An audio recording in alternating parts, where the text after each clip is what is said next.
Saudações, senhoras e senhores, bem-vindos a mais um episódio da Sapiência Católica. Estamos aqui na presença do senhor Taká. E vamos fazer a continuação aqui a respeito dos temas de filosofia, né? Alguns tópicos que é bem interessante da gente ressaltar para futuros episódios do nosso canal. Pode começar aí a exposição. Salve Maria. Hoje vamos dar continuidade ao que nós expusemos na gravação anterior. Hoje o episódio vai ser mais breve, eu buscarei ser mais sucinto, mas vou buscar resumir um pouco mais, para completar o que pretendemos expor, né? Hoje vamos começar tratando do ente enquanto algo verdadeiro, né? É o que nós falamos da primeira operação do intelecto, onde o intelecto ele apreende o ente, a coisa que ele conhece. Só que o ente, ele além dos acidentes e também daquilo que constitui a sua essência, também há nele o que chamamos de transcendentais. Tá? Que eu não vou entrar aqui o que é cada um deles, porque senão a exposição vai ficar muito longa e cada um deles demanda uma explicação muito complexa, né? Mas são basicamente cinco, tá? O ente, ele é uno, pode também ser dito coisa, algo, verdadeiro e bom. E claro, o próprio ente também é um desses transcendentais, né? Aqui vamos tratar do verdadeiro. Tá? Agora, porque o ente, ele é verdadeiro, né? Porque todo ente é verdadeiro. É justamente porque o termo verdadeiro significa que ele está condizente, ele está conforme à verdade da coisa. Tá? Ele é verdadeiro. Agora, o que é verdade, né? São Tomás de Aquino, ele ensina que a verdade é a adequação entre o intelecto e a coisa. O que é verdadeiro, tá, é o que está conforme a essa adequação entre aquilo que é verdadeiro e o intelecto. Ou seja, o ser da coisa antecede, tá, a verdade tal como é conhecida. Vai comentar alguma coisa, Santiago? Não, porque é uma boa coisa para citar que acho que, se eu não me engano, Kant ele discorda disso, né? Da questão de conhecer, né? A verdade aí, o ser, né? Prender o ser. Sim. Então, essa noção de verdade, né? Tem um livro chamado um livro, na verdade é um estudo, né, chamado A Verdade, do irmão Jean Dominique, que é um dominicano de Avila.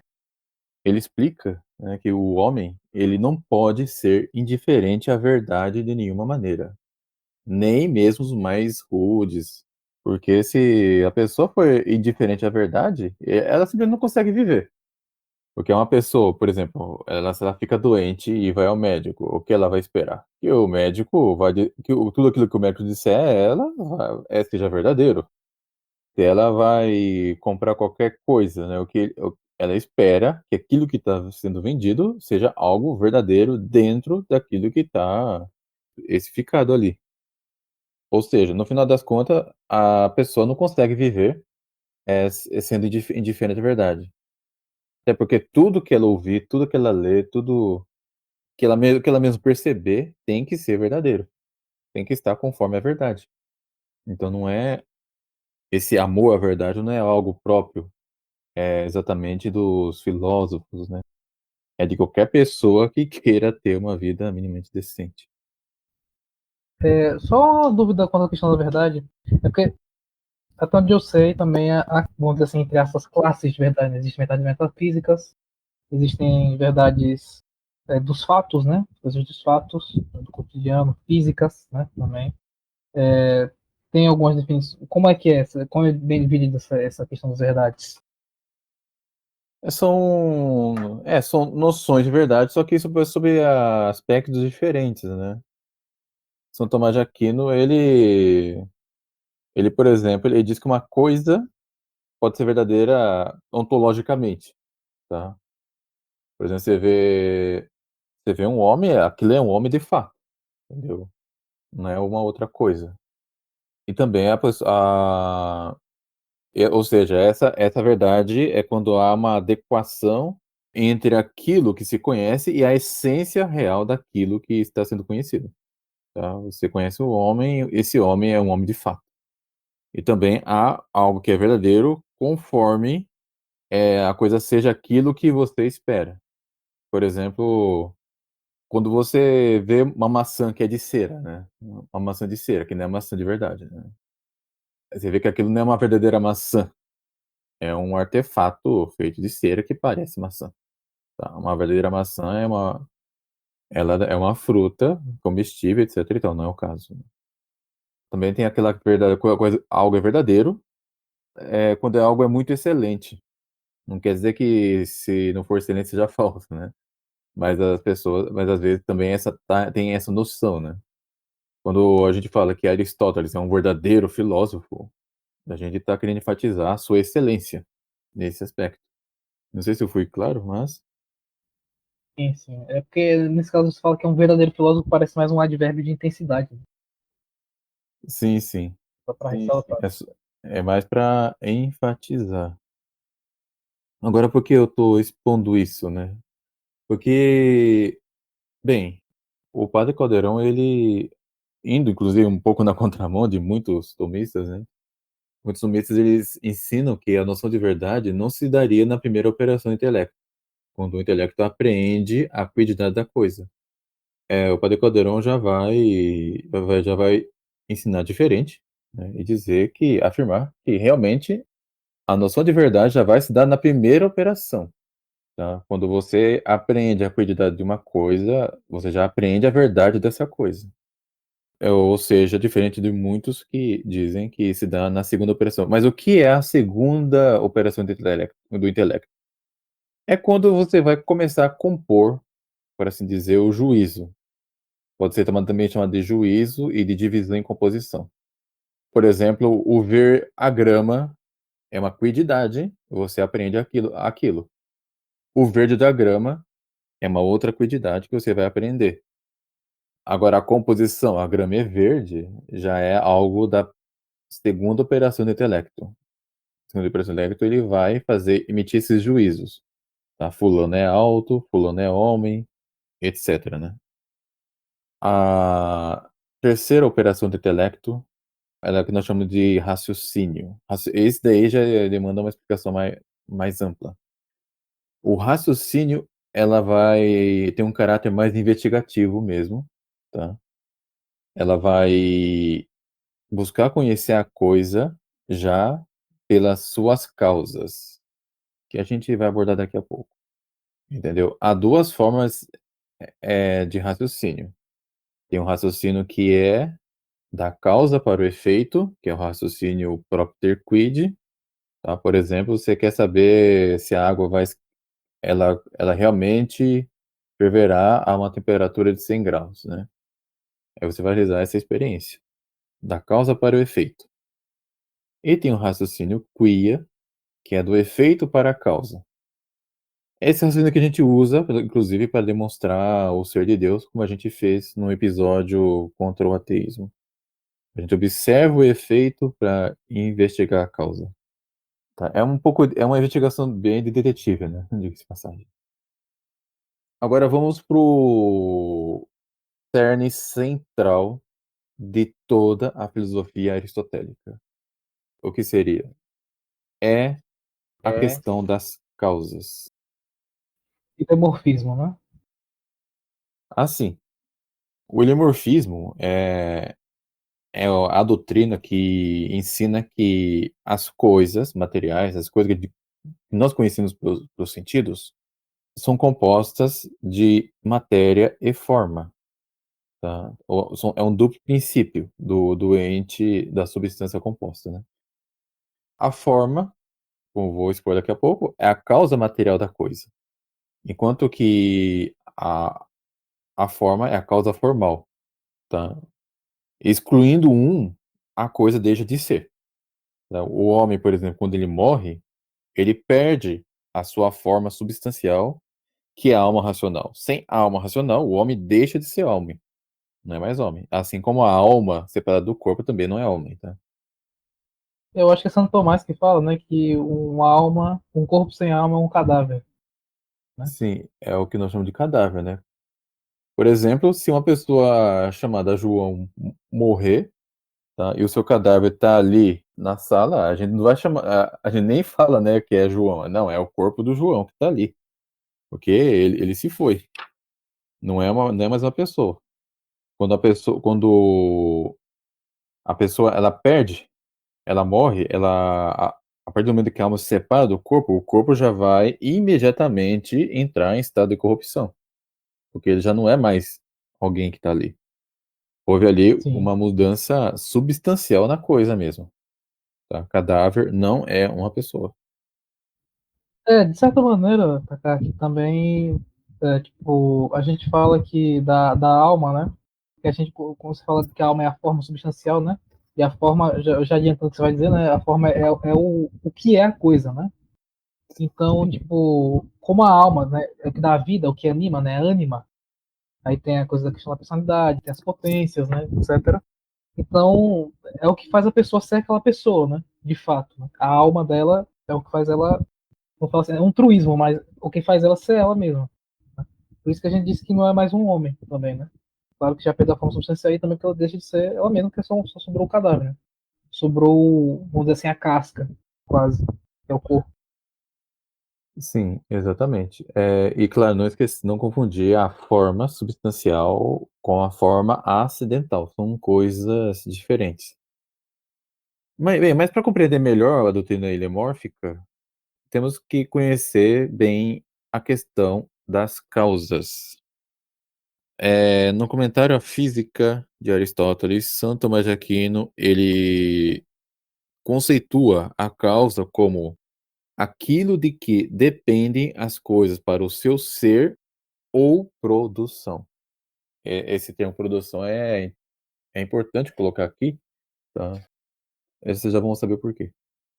E são quatro, sendo que duas dessas causas são intrínsecas, que estão na coisa que é causada, e duas são extrínsecas, que são externas a elas, tá? As causas intrínsecas são a causa material e a causa formal. As causas extrínsecas são a causa eficiente e final. A causa material, tá? Aqui eu vou seguir a Aristóteles, a física de Aristóteles, é aquilo a partir de que algo vem a ser e está imanente naquilo que vem a ser.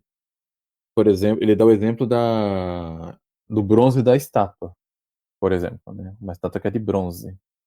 Ver que é algo que compõe a coisa e é imanente nela, e sem isso a coisa não é. Tá? É o caso do nosso corpo, por exemplo. Sem o corpo, não temos como ser homens.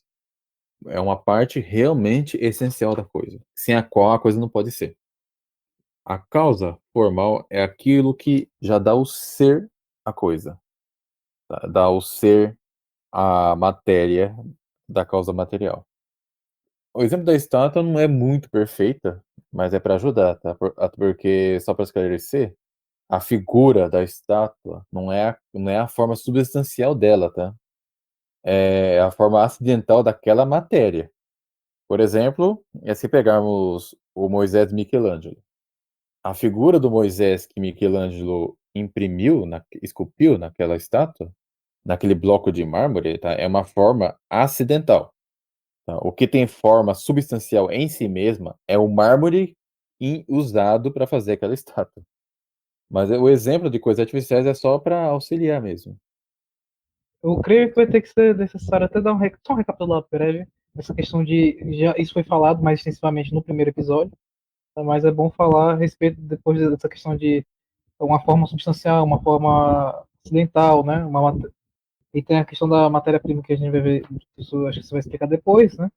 Mas essa questão aí do acidental e substancial é bom dar uma recapitulada, porque o pessoal às vezes esqueceu. Sim, a forma acidental é como se fosse o conjunto de acidentes, né, da coisa, que dão figura a ela. É igual a estátua, ela só tem uma figura, ela não tem uma forma substancial própria. O que significa que a estátua, ela não tem per se uma essência, não tem em si uma essência, o que a essência de uma estátua, ela está na mente do artista ou na mente de quem vê a estátua. Ou seja, a essência da estátua, ela é um ente de razão, não é algo real. O que tem essência mesmo é a matéria usada na estátua, tá. Aquela matéria digamos assim, individuada, que tá ali. Qual a forma de um mármore? É o mármore. Mas, com relação à matéria-prima que você falou, a matéria-prima é aquilo que subjaz a matéria segunda. E é como se fosse um princípio que se mantém em todo movimento, que seja uma mudança substancial, tá. Por exemplo, se você pega uma madeira e a queima bem mesmo, né, vai sobrar o quê? Vão sobrar cinzas ali, ou carvão. Não tem mais madeira ali. O que vai ter ali é cinza, carvão e mais o que sair com a fumaça. Mas vemos que algo se manteve ali. A madeira não foi aniquilada. Ou ela simplesmente se transformou em uma outra coisa, mas o que subjaz a tanto a madeira como as cinzas e o carvão é um princípio que subjaz a ambas as coisas, mas que não se mudou. Nós chamamos isso de matéria-prima, tá. Mas mais futuramente, isso será exposto quando publicarmos a gravação sobre a física de Aristóteles, né. Então o mistério está solucionado, vamos dizer assim, né? Brincando, do que existe, então existe matéria sem forma, pode existir de alguma maneira. Sim, de alguma maneira, a matéria-prima ela só vai ser atualizada subjazendo a matéria segunda daquela coisa que está em ato já, né. Mas ela é pura potência, tá. Mas, a matéria-prima em si mesma não pode ser considerada a causa material das coisas, tá. A causa material das coisas em si, propriamente dizendo, é a matéria segunda. Por exemplo, o mármore da estátua da Mosè de Michelangelo.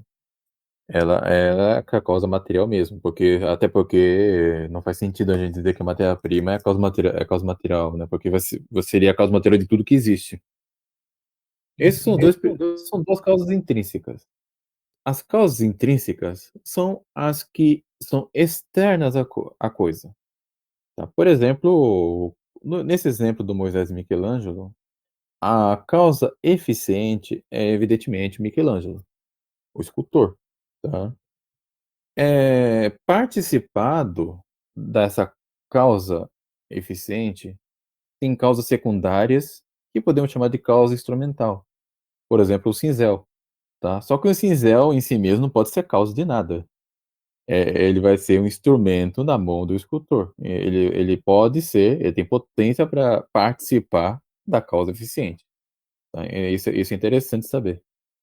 Assim como também a causa eficiente de uma catedral seria o arquiteto ou a equipe de arquitetos, e sendo os pedreiros, a causa instrumental disso daí. E vai ter outras causas instrumentais subordinadas também, que serão as ferramentas, etc, etc. Então você vê que a causa eficiente pode ter várias outras causas subordinadas, tá. Mesma coisa na do homem. A causa eficiente do homem em si mesmo é Deus, tá, é o próprio Deus. Os pais serão a causa eficiente na medida em que são eles que vão fornecer a matéria do homem, tá. Mas quem vai dar a causa formal do homem é Deus. É ele que vai infundir a alma na matéria. Se não fundir a alma na matéria, não vai nascer nada, simplesmente. E por fim, temos a causa final. A causa final é aquilo para o que a coisa é, aquilo no qual a coisa vai se realizar de fato, tá. E todas as coisas que possuem causas tem em si a causa final. Por exemplo, veja que nosso corpo mesmo, cada parte dele tem uma causa final. A causa final dos olhos é para nós enxergarmos, do pulmão para nós respirarmos, do coração para bombear sangue. É, tem as coisas artificiais. O carpinteiro, se ele fizer uma cadeira, né, a cadeira vai ter uma causa final, que é para se sentar. E assim vai. Assim a estátua também, né? Vai servir para quê? Para enfeitar o lugar, ou então para, como ensina, né, o professor Carlos Nogueira na Arte do Belo, para fazer o homem propender ao bem, mediante o belo, etc. A causa final, ela também é chamada de causa causaram, a causa das causas, porque quando uma coisa ela é produzida, quando uma coisa é feita, quando uma coisa é criada, será sempre em razão da causa final. Até existe o adágio escolástico, né? A causa final, ela é a primeira na intenção, porém é a última na execução. Um padeiro que vai fazer um pão para ser comido, tá? A intenção vai estar, vai primeiro terá a intenção e depois será feita a execução. Essa é a causa final. Essa é a mais importante de todas, inclusive, né? Inclusive, quando Deus criou o homem, causa final do homem, é claro que tem que ser a mais nobre de todas, né? Que é a união plena com Deus na beatitude eterna. Veja que, assim, hoje em dia, os filósofos modernos, cientistas modernos, eles rejeitam absolutamente a causa final. O que é a teoria evolucionista, por exemplo, se não a negação da causa final dos entes vivos, né? Sim, é o enfoque totalmente na vida, vamos dizer assim, material, né? Quase o materialismo, ele acaba negando a causa final, praticamente. Exato, já que tudo evolui a partir de um acaso, né, fortuito.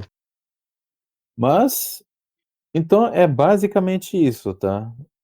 Esse daí é só um complemento do episódio anterior, até porque se ficar expondo isso num episódio só, ficaria um negócio muito denso, né? Então a gente preferiu dividir em duas partes. E vale uma recapitulação aqui do que foi exposto nos dois episódios, né? Primeiro, eu expliquei a noção do que é o ente, né? O ente é aquilo que tem ser e o ser é o atus essendi, tá? A primeiro conhecido do intelecto humano é o ente. Depois, o entes, ele tem quididade e tem essência. O que é quididade? Quididade vem do latim quiditas, quer dizer aquilo que a coisa é. Quando a pessoa pergunta o que é tal coisa, a resposta é sempre aquilo que a coisa é. E aquilo que a coisa é, ela vai ter essência, que é aquilo que constitui o ser da coisa, em que consiste o ser da coisa. Por exemplo, o homem é um animal racional. E as coisas, os entes reais que existem na realidade, tá? Aqui não vou falar de anjos, porque porque os anjos não têm matéria, mas estou falando dos entes que a gente conhece pelos sentidos, né? Pode ser substância, que subsiste por si sem outro. Eu dou o exemplo do urso polar, por exemplo. Ou é acidente, que é o caso da brancura do urso polar, por exemplo. Né? Tem o tamanho e outras coisas, mas você veja que são coisas que estão na substância que não pode subsistir fora dela. A brancura do urso polar não pode existir fora do urso polar. Tem que estar no urso polar. Eu também falei dos predicáveis que são universais de segunda intenção, né? Gênero, espécie, diferença específica, própria propriedade e acidente. E, agora, e hoje eu falei da noção de verdade, que é a descrição dele da coisa, tá? Que os entes eles são todos verdadeiros. Ah, sim, faltou alguém responder a uma possível objeção. Uma imitação de maçã feita de cera, não é um ente falso? Não, não é um ente falso. É uma maçã falsa, tá? Até porque até isso é verdadeiro enquanto ente. O negócio é real enquanto ente, ainda que seja uma imitação de uma outra coisa, tá? Que mais? Assim, a doutrina helemórfica, que diz que ensina que as coisas sensíveis são compostas de matéria e forma, e agora o coração da doutrina aristotélica, que é as quatro causas, né? Eu sistematizei assim porque a primeira parte ela é mais lógica, né? Ainda que essência, questão de essência, seja um tanto metafísica, a gente tem que conhecer essa noção já na lógica para poder raciocinar melhor e, digamos assim, classificar, categorizar melhor as coisas, né? E já o sistema de causas faz parte do corpus da física geral de Aristóteles. E indo mais para além, né, já vamos entrar na metafísica, que já é algo que está para além da pretensão dessa exposição. Mas tem mais algum comentário? Você poderia tratar sobre a questão do composto, né, que a gente falou de matéria e forma, né? Falou do composto, né? Você falou, né, naquela verdade, do corpo, né? Da corpo e da alma, tal. Mas tem, por exemplo, assim, a gente pode dizer que a gente tem uma pessoa, né? Uma pessoa humana, e ela, por exemplo, ela assume um cargo, né? Ela se torna um juiz, por exemplo, um juíza, né? Assume o cargo de juiz. Ele ter assumido esse cargo, isso, vamos dizer assim, é praticamente, vamos dizer assim, uma forma acidental da pessoa, né? Porque, tipo assim, É, sim, ele é uma pessoa, né? E um juiz, ele só pode ser realmente, de fato, uma pessoa, né? Então, ele vai ter as características de juiz, né? Ele vai ter umas prerrogativas. Seria assim? sim, sim. O cargo de juiz é um acidente que está no juiz, até porque o cargo não subsiste por si mesmo, né? Ele não fica numa nuvem, digamos assim, voando por aí. Não, é um acidente que vai estar nesse homem que será juiz, entendeu? Esses cargos, eles são um acidente, uma forma acidental, que vai depender de uma substância composta de matéria e forma. O cargo de juiz vai estar em uma substância que é um composto de corpo animal e alma racional, né? Um homem. Pode ter uma mulher também, mas o composto da mulher é o mesmo do homem, entendeu? E esse cargo é um acidente que vai estar nele. É uma forma meramente acidental. Sim. Eu lembro, né? Até porque o pessoal, né? Os teólogos, os doutores da Igreja do Santo já sabiam, né? Sobre essas questões, assim, ainda mais depois do século XIII, né? Que já tinha começado a se popularizar a questão de Aristóteles, né? Santo Tomás é um dos que mais usa, né? Acaba mais usando, né? E porque antigamente, já no começo do milênio, daquele milênio, né? Os islâmicos, né, os muçulmanos, eles começaram a estudar, né, Aristóteles, né? E Avicena e Averroes, né? Sim. E depois esse conceito se popularizou, né? São Tomás no mundo católico, né? E, por exemplo, eu lembro que São Roberto Bellarmino, né? Nos livros dele, não, acho que no Romano Pontífice mesmo, ele fala, né? Que por exemplo, citando explicitamente essa questão da matéria da forma, é bem interessante. Ele fala que a pessoa do Papa, né? Que no caso ele diz que é matéria, praticamente, ele vem das causas naturais, né? Pessoa. Enquanto ele é composto de certa forma, né? O Papa, ou seja, que é a própria autoridade que a Igreja dá, né? Que não é dada pelos cardeais e sim vindo do alto. Não querendo usar isso aqui para falar de teologia, mas é tipo, esse conceito já tinha sido bem popularizado, né? Já é um conceito bem, né, que já tinha se tornado comum, né, da matéria da forma, até já inserido dentro da teologia, até na teologia sacramental, né? Porque a gente fala de matéria, forma, essas coisas, né? Que tem tudo a ver com a doutrina ilemórfica, né, de Aristóteles. Exatamente. A doutrina lemórfica, claro que ela não é aplicada em sentido estrito, né, nesses casos. É usado como uma analogia, mas uma analogia totalmente válida.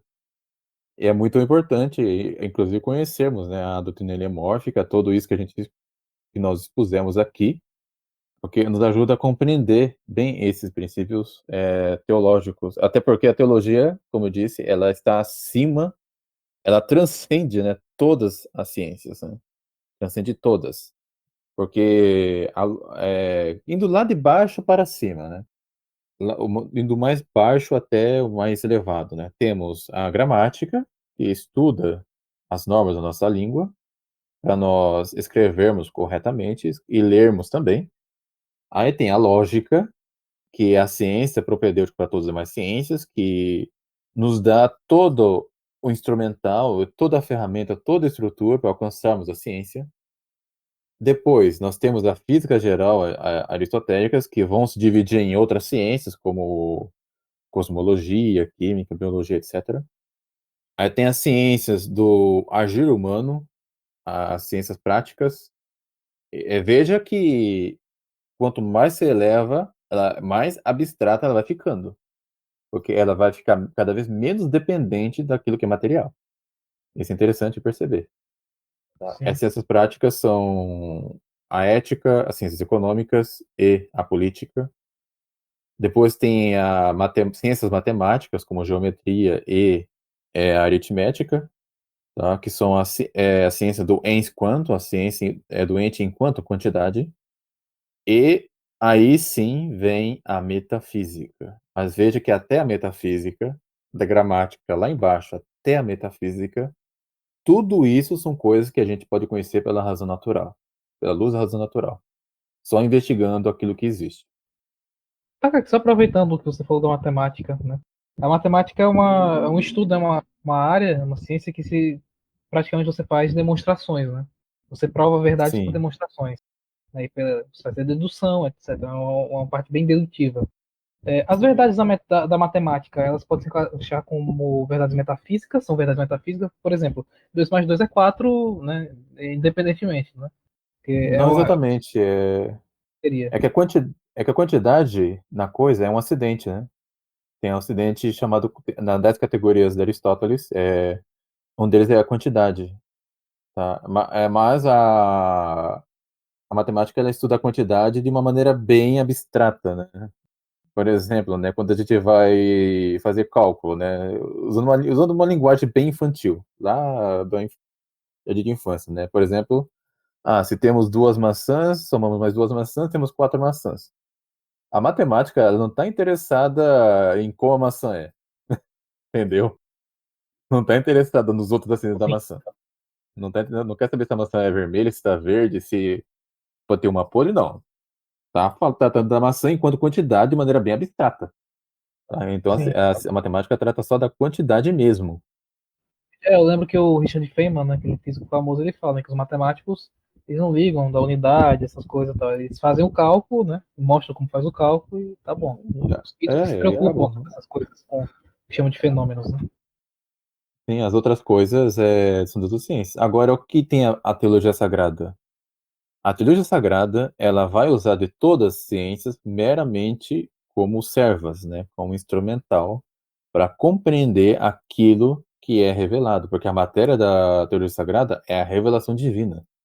Então, para estudar, para nós compreendermos essa matéria aí, a da revelação divina, nós precisamos dominar bem todas essas áreas que foram tratadas até aqui. Ou seja, a teologia sagrada não é para analfabeto, não. Não é para gente, para pessoas ineptas. A teologia sagrada é algo que, para estudar, exige o domínio total de tudo que foi exposto aí. Sim. Tem que começar das partes mais básicas, né? Então, é por isso que dizem que a graça Exatamente. pressupõe a natureza, né? Você quer tratar do negócio mais básico. Exatamente. Tá? E a gente tem e nós temos que nos lembrar, tá? Tem santos que não foram intelectuais, que foram incultos ou até analfabetos? Tivemos, tá? Santa Genoveva ela era analfabeta. A Santa Bernadette também. Só que elas não eram teólogas. Elas não tinham essa obrigação, entendeu? Elas estavam livres da conversão. Agora, quem se pretende ser teólogo, como foi Santo Tomás de Aquino, como foi São Roberto Bellarmino, como foi Santo Afonso, etc., tem que dominar essas ciências, porque todos eles dominavam e dominavam muito bem. Perfeito. Tem mais alguma coisa a acrescentar? Não, eu creio que é o suficiente para quem for assistir, né, aos futuros episódios mais filosóficos, já dá uma boa introdução. Perfeito, então, certo? Eu Perfeito. creio que já deu para dar um pontapé, pelo menos um pontapé inicial, né? O pessoal que está começando a estudar filosofia, né? Aristóteles, né? O pessoal geralmente começa por Platão, Sócrates, eu também comecei, né? Já li alguns diálogos, né, mas ainda não pisei de fato em Aristóteles, né? Mas graças ao Takaki aí e o Abner também, que hoje não está presente, né, consegui aprender uns bons conceitos aí, mesmo ainda sem não tendo pego a obra no grosso, né? Mas é bom a Sim, gente sim. acabar sabendo Quem isso aqui, que seria quiser, para quem sim. quiser uma breve introdução, né? Bem, no meu Instagram eu respondi a uma pergunta, né, pedindo livros, dicas de livros para iniciar o tomismo, né? É interessante adquirir. Tem os livros do Carlos Nogueira e Opusco, né? Carlos Nogueira, claro, né, é um adversário da posição desse canal, porém, na parte de filosofia ele domina muito bem. Acho que no Brasil não tem ninguém que domine que nem ele. Tem da Arte do Belo, tem Estudo Tomismo Opúsculo 2, que foi relançado. Tem o livro do Daniel Scherer, A Raiz Antitomista da Humanidade Filosófica. É um livro que é mais sobre um histórico, né, de como os erros filosóficos partiram principalmente de uma oposição ao tomismo, depois da Idade Média. Porém, a primeira metade do livro nos dá o básico, é um resumo muito bom da filosofia tomista. Tem o livro Cosmogonia da Desordem, de Sidney Silveira, que na verdade, é um livro, um compilado de vários artigos do Sidney Silveira, mas lendo isso também nos dá uma ótima noção. E manuais de filosofia em português já fica mais complicado, tá? Até porque, Introdução ao né? atomismo, do Fabro, você recomenda? Tem a introdução ao tomismo do Cornélio Fabro, que é ótimo. Infelizmente, o Cornélio Fabro se desandou, né? No final da vida, mas ele escreveu esse livro, o primeiro, graças a Deus. Tem a Iniciação à Filosofia de São Tomás de Aquino, do padre Gardeio.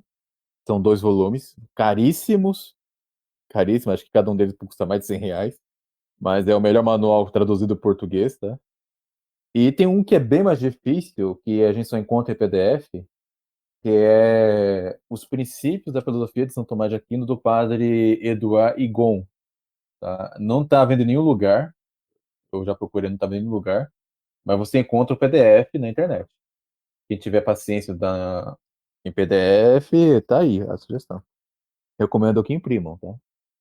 Só das editoras aí que estiver ouvindo, pode já preparar isso aí para fazer inédito. É um livro importantíssimo, porque explica as 24 teses tomistas, né?